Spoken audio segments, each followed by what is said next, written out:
好吃吧？现下为了这个糕点，花了3个时辰，才蒸出1笼满意的，只能说是这人间至高的美味。都怪你馅料没有拌好，那猪油的配比得合适，少了多了都不行。原来如此。我爹说的，少了太干，多了太腻。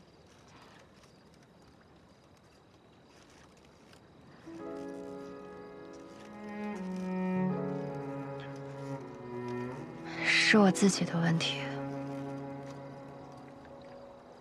我离开云中郡太久了，久到配饭我都忘记了。其实我从前也不太会做这些糕点。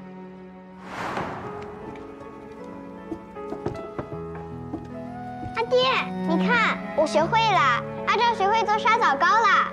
哎呦，我们阿昭太厉害了！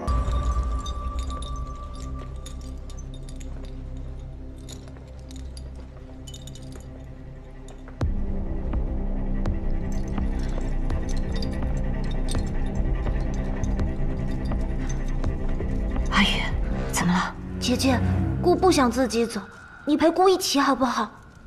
女子摄政，国将不国。长公主请自重。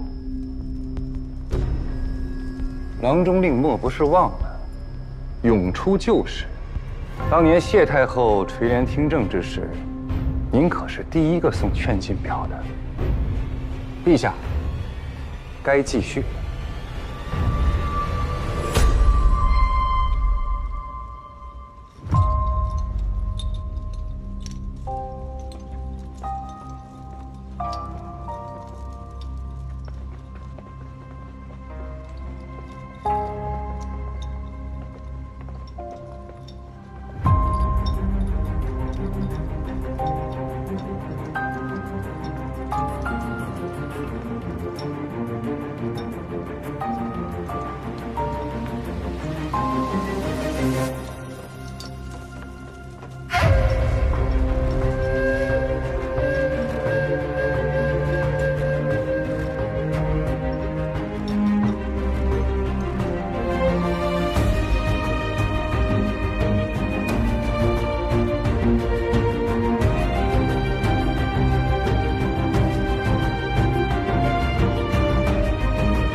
谢大人，还没走。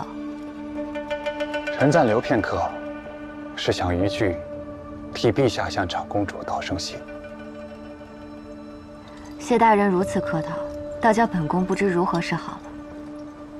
您是高阳谢氏的嫡系，更是阿宇血脉相连的亲舅舅，私下里唤他一声乳名，也是理所应当。那臣就在高阳谢时，谢长公主保下阿宇的性命，也保下阿宇的皇位。谢大人客气了，往后我和阿宇还要仰仗您和谢家。长公主过谦了，臣心里明白得很。长公主能有今日，靠的不是谢氏，反而谢氏靠的是长公主。否则，这大楚朝堂之上，哪有我谢某立足之地？既然一脉连枝，何须繁文缛节？往后朝堂之下，本宫唤您一声三公子，可好？荣幸之至。三公子这次回京，看上去气色甚好。不知当初是什么病症，才让您不得不离京静养这么久？旧年落下的顽疾，让长公主挂心了。上一世的谢艳芳最善伪装，因为谢家100年世家，根深树大，为了让萧寻放心，故意称病久居高阳，其实暗中囤积私兵，扩大权势。这样的一个人，不显山不露水，却更容易笑到最后。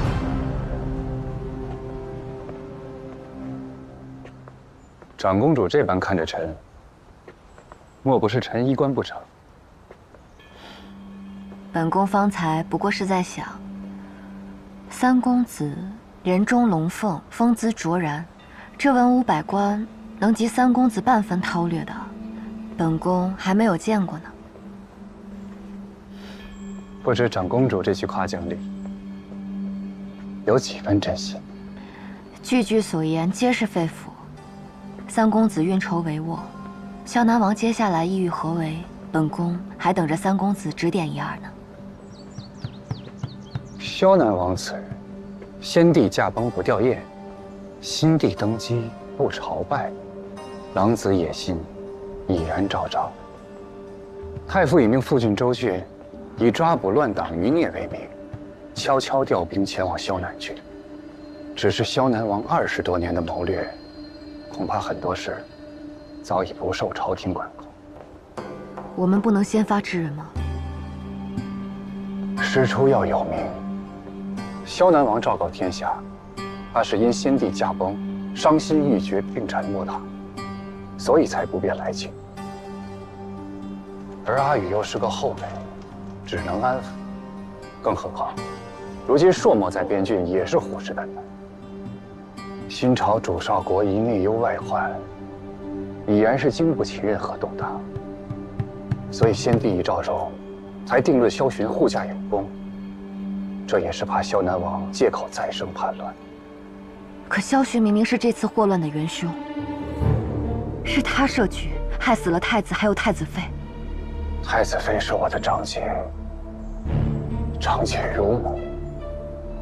我与萧南王父子仇深似海，总有一天我要亲手杀了他，为长姐报仇。但不能是现在。如今萧寻虽是皇叔，但其本质还是质子。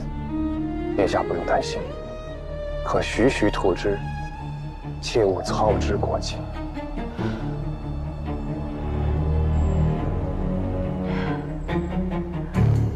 我明白了，多谢三公子不吝赐教。如若以后还有什么困惑，可随时找朕入。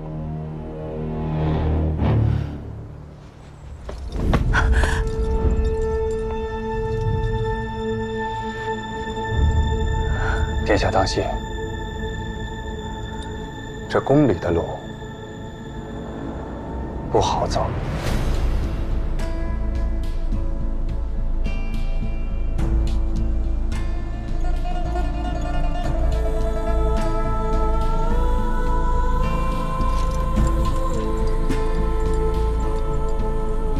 原来光风霁月的谢三公子，也一样会因仇恨而想要除掉一个人。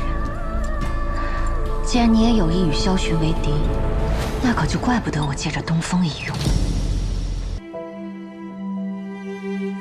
布衣太软，防不住暗箭。你说对吧，谢九公子？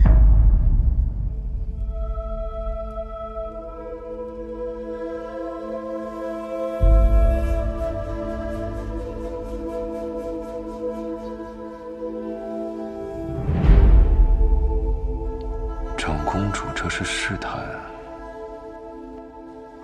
还是拉拢？听闻谢统领当年在我爹手下，于万军之中陷阵拔旗，眼睛都不眨一下。怎么如今反倒怕起件衣裳来了？怕？禁军的兵符现在在我手里，该怕的不应该是长公主吗？我是怕呀，这朝堂的案件可比边郡的明枪难防，所以谢统领要不要考虑做我的帮手？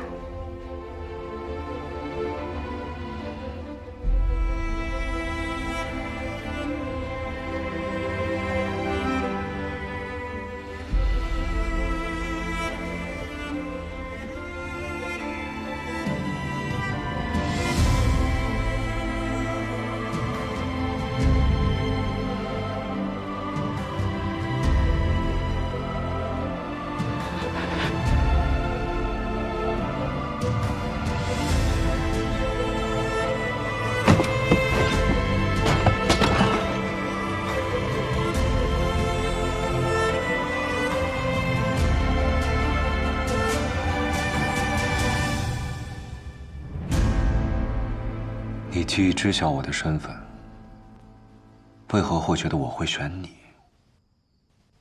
而不是谢家？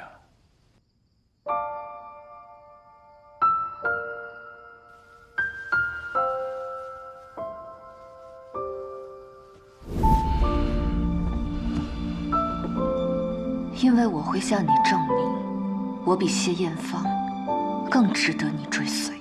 这是交易，还是命令？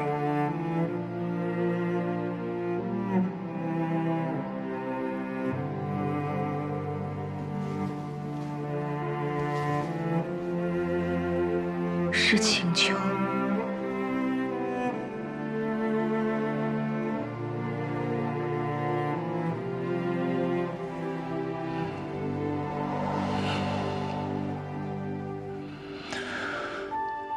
长公主位高权重，请求二子谢衍来不敢当，追随更是无从谈起。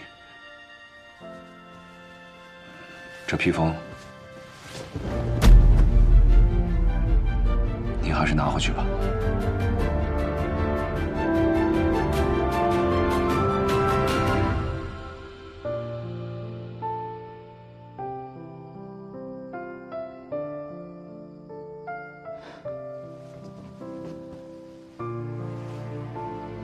世事如棋，乾坤未定。阿九，你断然拒绝，怕是草率了一点。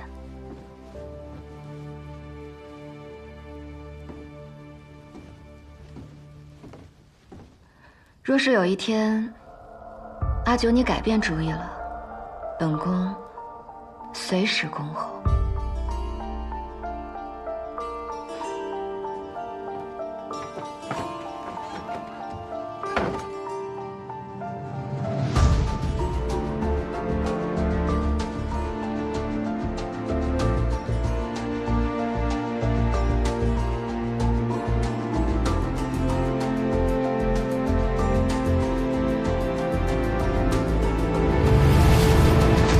恭喜，你成为了长公主，也获得了无上的权势，终于可以复仇了。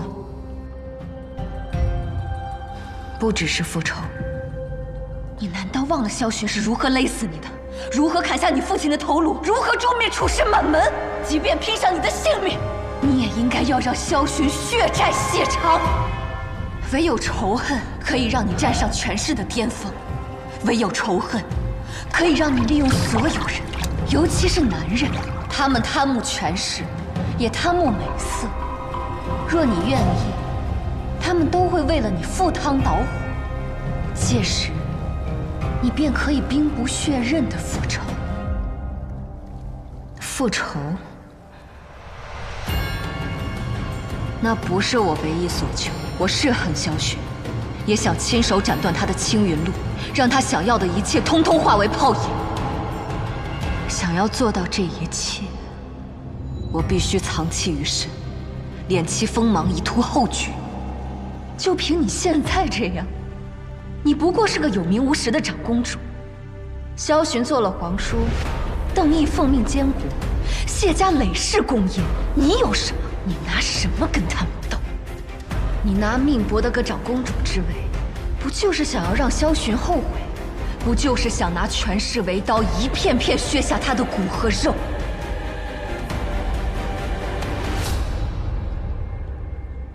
不，我要的不止这些。我要垂帘听政，我要掌握实权，我要让我和我阿爹长长久久地活下去。我要的是命运不再重蹈覆辙。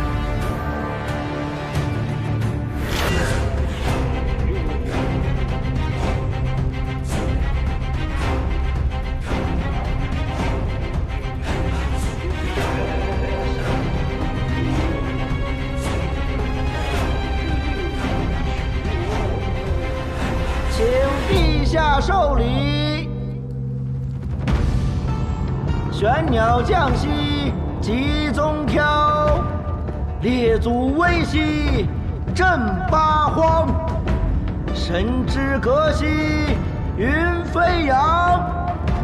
赐福泽兮，润家邦。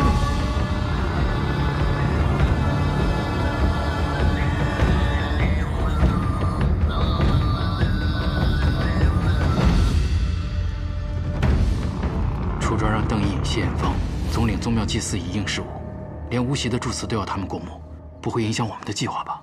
明日祭祀，只需燃起香草，距离香炉至近之萧雨，便将当即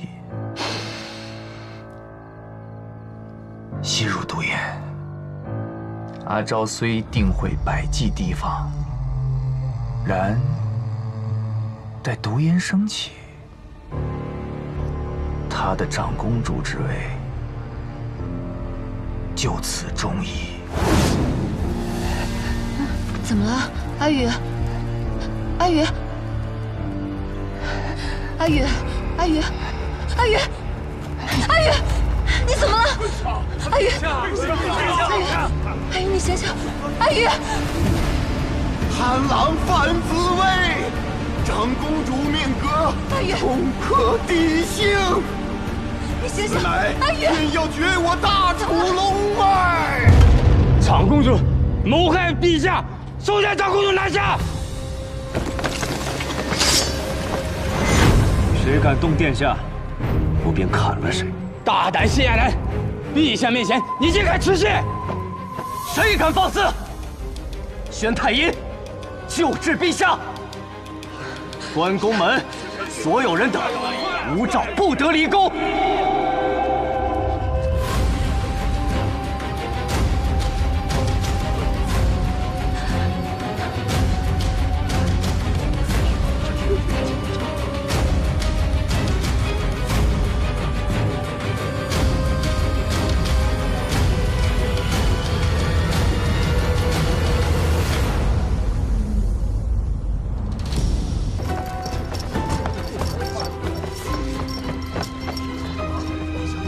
陛下如何？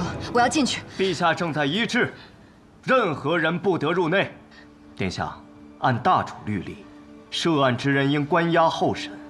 您此刻擅离寝宫，只会让事情更难转圜。我什么都没做。阿宇到底怎样了？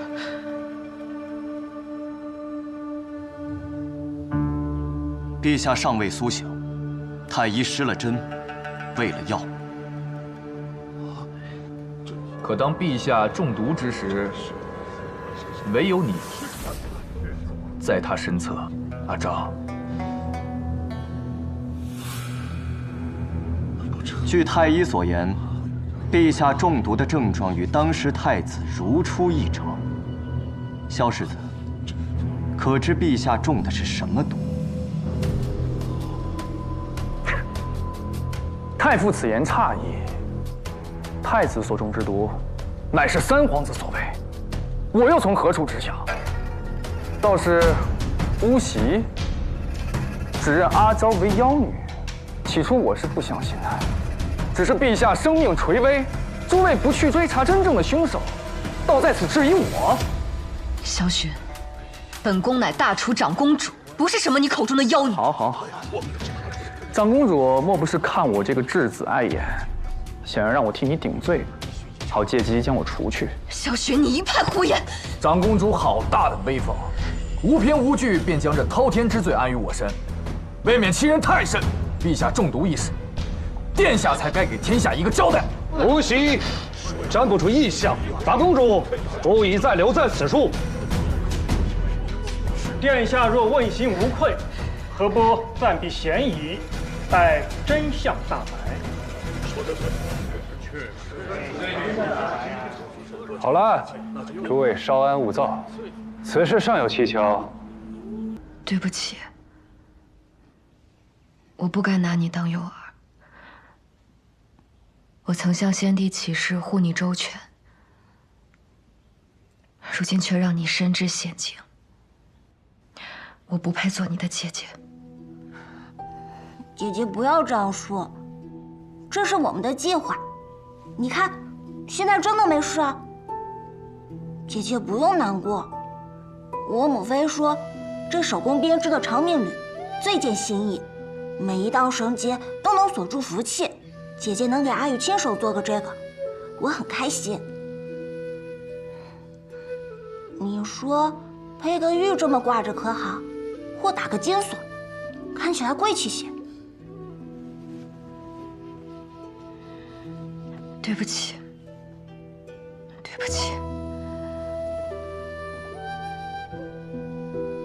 姐姐没有对不起我，这是我们一起想的这个计划抓坏人。只是这个坏人是皇叔，阿宇还保护了姐姐，我真的很高兴。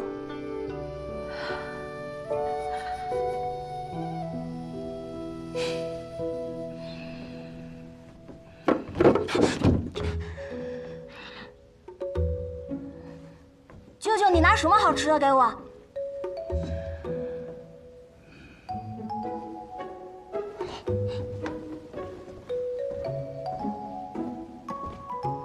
你喂我。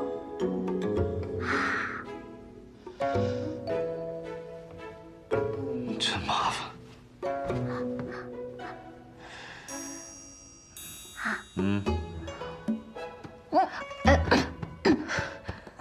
你当喂马呢？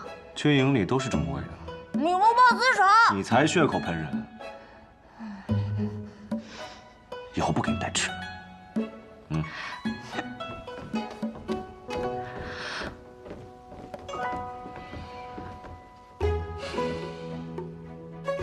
你不是当值吗？怎么还有时间来给阿宇送吃的？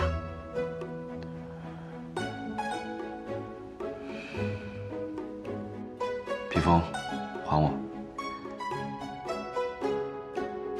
你不是不喜欢吗？怎么又要讨回去啊？我本来都打算送别人了。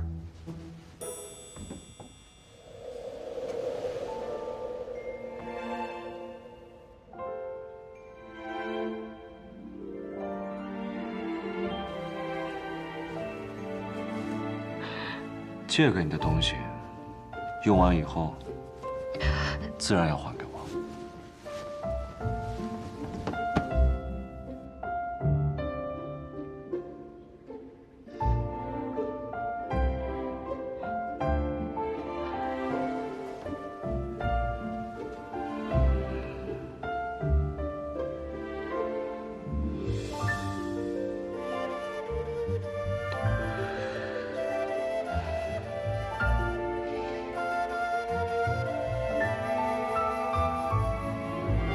拿去啊！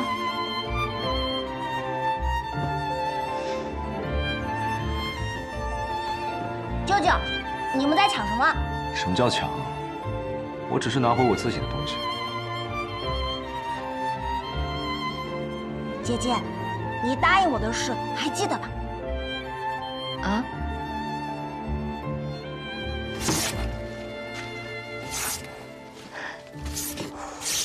好看吧？天女散花。来，再吹一个。分明是你答应他的，为何要让我来做？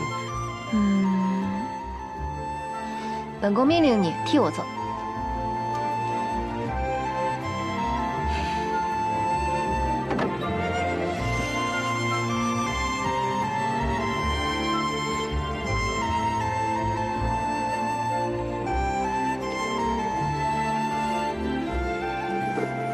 这秋千够不够结实？能坐下我们2个人吧？我才不陪你玩这个呢。为什么呀？荡秋千最好玩了，可以看到远方的风景。傻瓜，想看风景出去看就好了，为什么非要坐秋千呢？真的可以出去吗？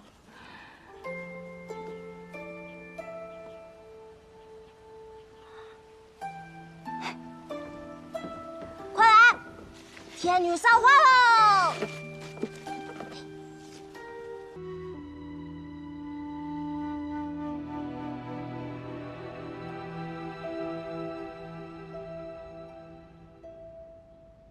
好吧，作为交换，我可以告诉你一个秘密。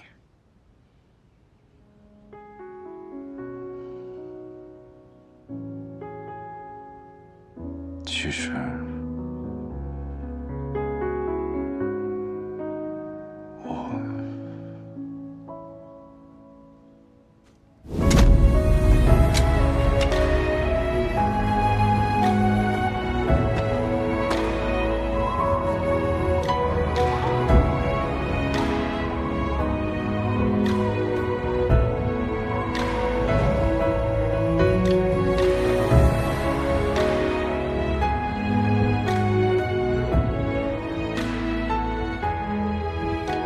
之前偷吃过你送给你爹的沙草糕，被你爹揍过。谢谢你分享的秘密，只是我再也不会做沙草糕了。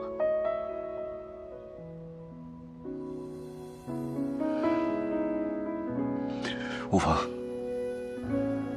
反正我也不爱吃那些糕点。哦，我本来还想给阿九你做个别的吃食呢。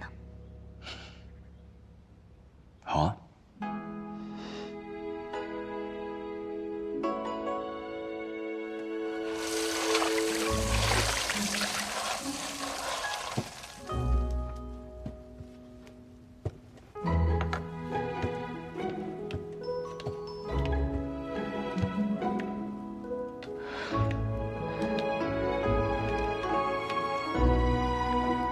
阿九，好，我簪子歪了，替我挽个利落些的发饰。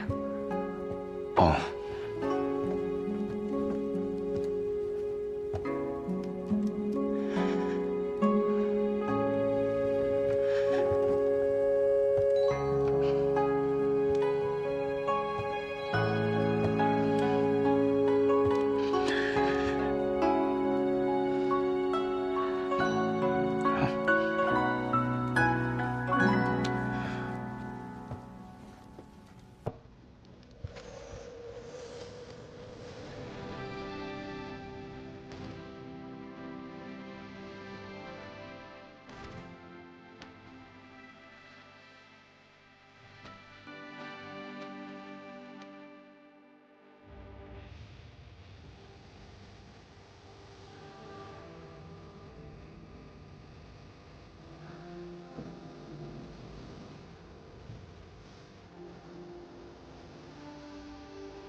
好吃吧？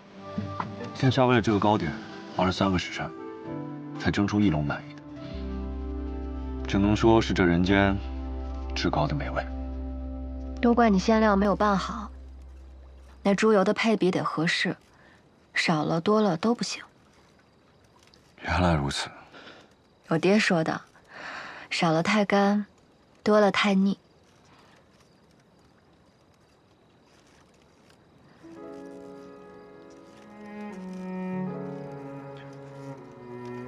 是我自己的问题。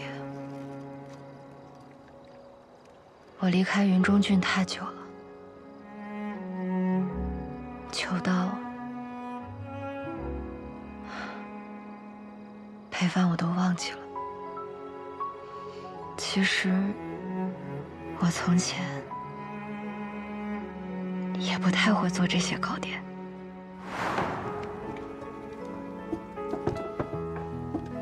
阿爹，你看，我学会了，阿昭学会做沙枣糕了。哎呦，我们阿昭太厉害了！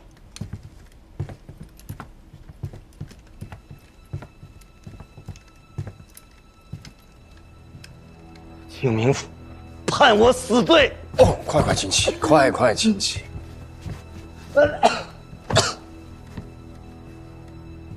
请将昨夜之事细细道来。昨夜暴雨，我在书房写作，怎料癫狂症发作，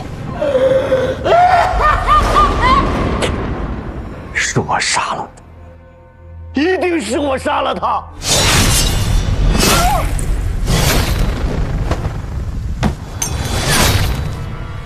恳请明府切莫容情，判我死罪。唐公节哀。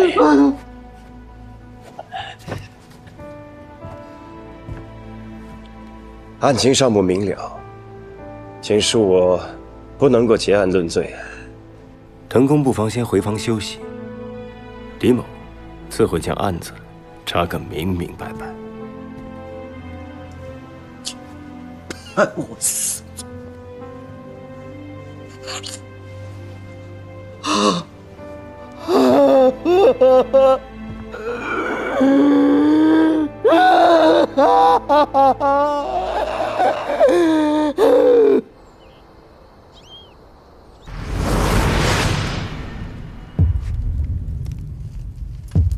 粉末，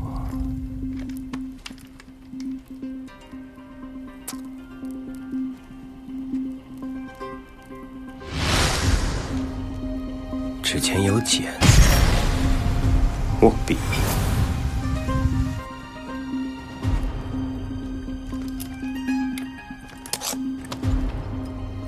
死者指尖、耳中、发髻上皆有白色粉末。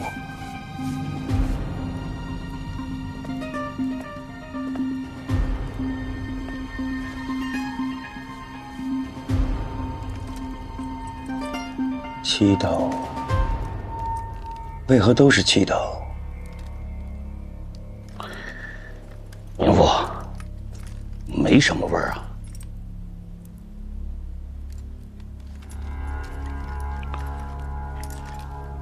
张堪已经认了，癫狂症发作杀妻，这个案子可以了结了吧？那齐平为何无故变化？窗外留下的足迹，进入书房挪动尸体的人又是谁？这么多疑团都没有破解，就结案了？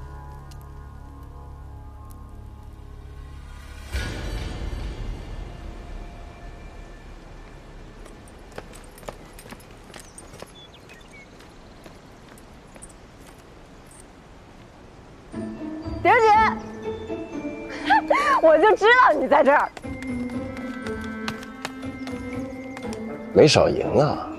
这可都是我靠自己本事赢来的，合律合法，愿打愿挨。还有啊，我告诉你，我的事儿呢已经了了。谁了的？立规矩的人。还赌吗？江湖权力不是儿戏，真要赌，咱们换个赌法。你还要赌什么？咱们就赌你们手头上的案子。狄仁杰要是真能把无名尸体的案子破了，查到真实元凶，那我这江湖就归他管了。可是他如果破不了，我也不图你们什么。咱们关家、江湖各不相犯。赌了。如果你破了无名尸的案，那从此以后蓬莱县你说了算。不然呢？这儿有3颗铜头子，1颗头子我帮你们办一件事情。这方圆50里之内你可以打听，没人敢不给我面子。没想到你还是个讲究人，谢了啊。等等，3颗头子只能办3件事，你可别给我偷奸耍滑。没什么不然啊，你可是狄仁杰啊，这案子你肯定能破，你得努力啊，怀英。哎，这赌来的钱呢，不算是脏钱，用这钱买来的靴子，自然也不算是赃物，这个可不脏。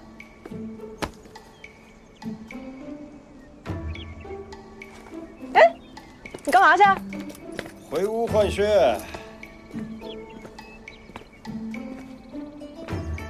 马蓉啊，小狗啊，啥都好，就是爱吃屎。什么时候把这个毛病改了，小狗啥都好，啊？哎，狄仁杰，你什么意思啊？谢了。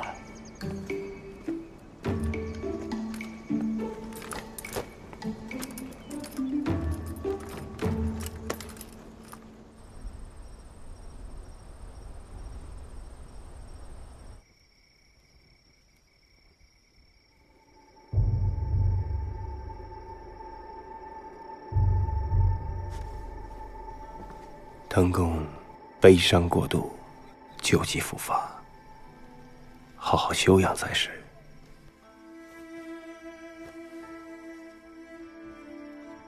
这些都无妨。冥府可知，我20多年前流连京畿之时，与你的父亲有过数面之缘。令尊为人磊落，殷荣至今牢记于心的。当年我官拜右屯卫长史，叫做滕仲元。南雁白发悲，孤塞山岳林。天地常入夜，生死共长生。自父亲离开之后，这首诗一直常伴左右。今日得遇父亲故人，是怀殷之幸啊。只是不知滕公为何？不知为何，我从大漠孤烟转投风花雪月时吧，是银莲改变了我。自从我与他成婚，我便不愿再去碰触杀伐决断，所以改了名，只想做一个沉迷在温柔乡里书写情书的庸人。如今年过半百，唯愿与银莲共度余生，别无他求。可是现在，这一切被我亲手所毁。淮阴尚有一事不明，滕公为何一定要把罪名揽到自己身上？冥府，即便你不判我，老天也将判我。手刃爱妻，忘情负义。与其每日尽受煎熬，独活残生，不如早赴黄泉，在地下与银莲相见。诚恳求冥府，看在与令尊的交情上，判我死罪吧。诚恳谢过冥府了。滕公万万不可，淮阴既谋圣恩，自当依律行事。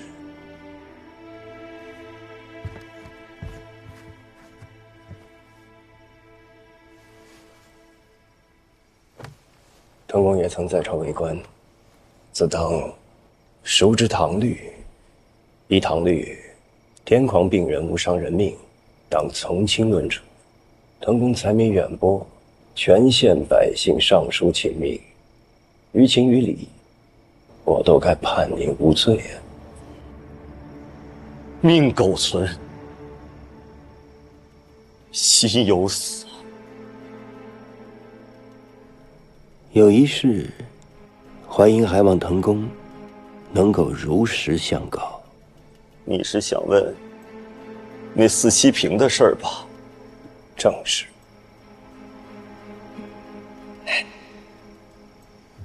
那七平是我10多年前在殿中偶然看到，春、夏、秋、冬4幅气画，画中故事与我和银莲一般无二。梦中相见，露台相识。画中有姐妹4人，银莲出阁前，家中也有姐妹4人。你说，这不是我和银莲的故事，还能是什么？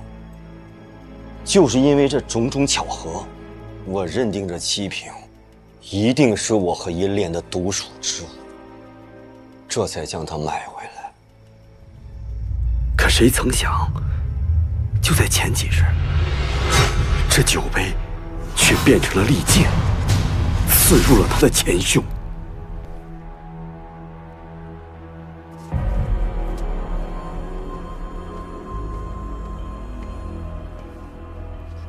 家主，我今天状态尚好，不必喝药。可是夫人亲自嘱托。夫人，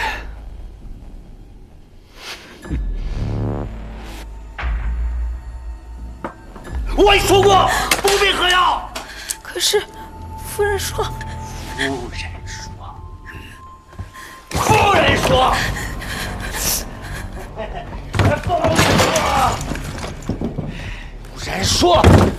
夫人说。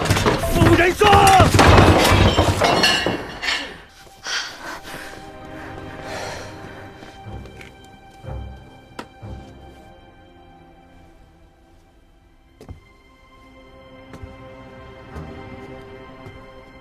郎君，喝药吧，喝了就会好了。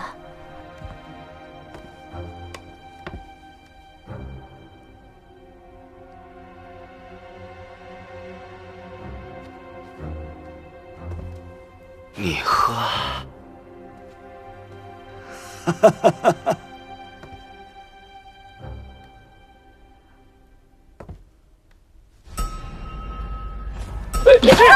我说不喝，你还不喝？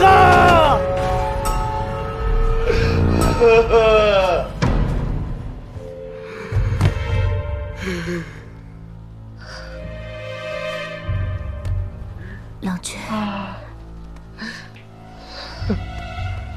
没事了。对不起，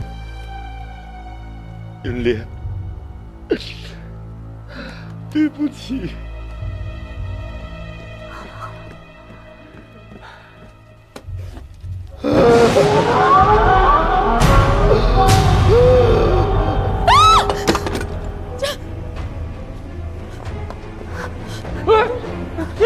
齐平，自齐平。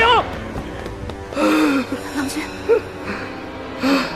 郎君，你看，郎君怎么会这样？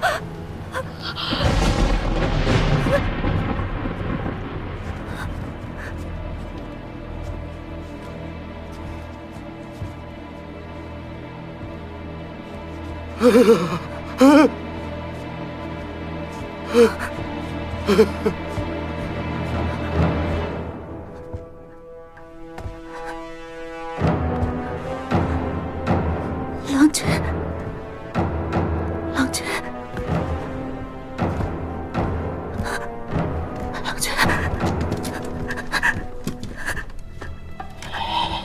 郎君。